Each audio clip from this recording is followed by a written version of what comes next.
What the dog doing?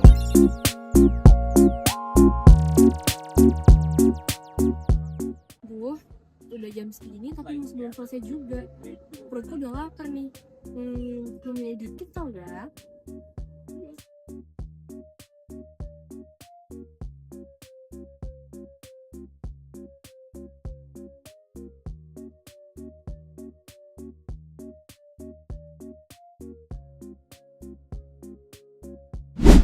Pada adegan yang baru saja kita lihat, terlihat Risa sedang melakukan kegiatan makan sambil menonton video di YouTube. Sekilas perilaku ini terlihat sederhana, namun sebenarnya melibatkan kerjasama dari berbagai sistem di dalam otak. Menurut Pino dan Barnes, perilaku makan merupakan hasil interaksi antara sistem saraf, hormon, pengalaman, proses belajar, dan lingkungan sekitar. Pada kasus Risa, rasa lapar memang menjadi salah satu faktor yang mendorongnya untuk makan. Namun, ketika ia mulai menonton YouTube, perhatian Risa terbagi antara makanan dan juga tontonannya yang sedang ditonton.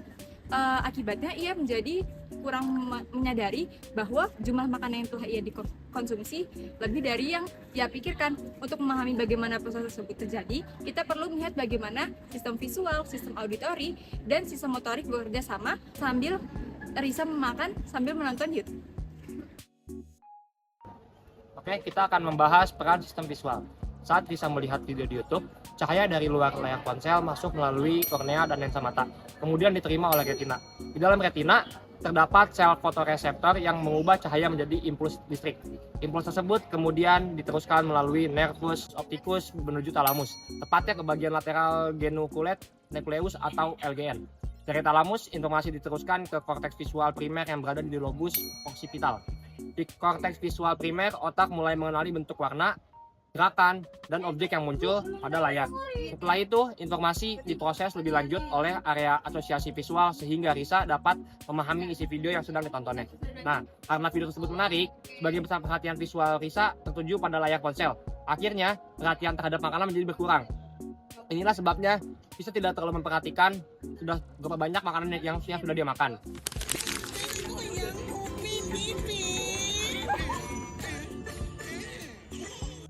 Jadi selain penglihatan, sistem pendengaran itu juga berperan dalam perilaku ini. Jadi ketika Risa mendengar suara dari video tersebut, gelombang itu masuk melalui telinga luar yang kemudian menggetarkan gendang telinga. Nah, getaran ini itu diteruskan oleh tulang-tulang pendengaran menuju koklea di telinga bagian dalam. Nah, di dalam koklea itu terdapat sel rambut yang mengubah getaran suara menjadi impuls saraf.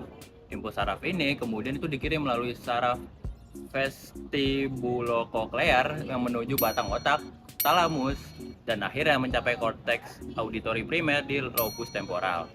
Jadi setelah diproses oleh otak, Risa itu dapat memahami dialog, musik, ataupun suara dari video tersebut, sehingga suara tersebut itu membuat perhatian Risa itu tertuju pada video tersebut dan mengabaikan aktivitas makannya.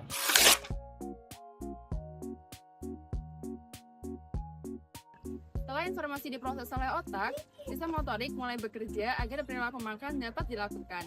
Korteks motorik primer mengirimkan impuls saraf menuju otot tangan sehingga Risa dapat mengambil sendok, mengambil makanan, dan menyiapkannya ke dalam mulut.